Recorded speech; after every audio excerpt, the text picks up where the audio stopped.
Katinig M. Ang manika ko. Ako ay may manika. Mata ay marikit. Medyas ay maganda. Dahil sa kanya, ako ay masaya.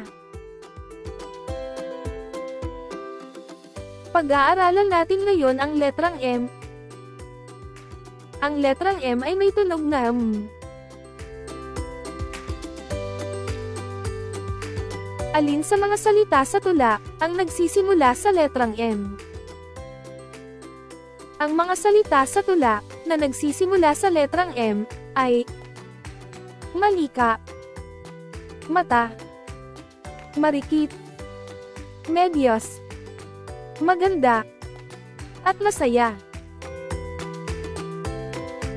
Tignan ang bawat larawan. Sabihin ang pangalan ng mga ito. Sa anong tunog ito nagsisimula? Mesa, medyos, manika, mangga, manok, mais, mata, melon, mani, mansanas.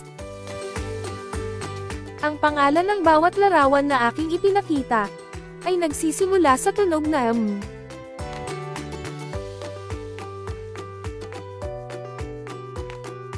Ganito ang pagsulat ng malaking M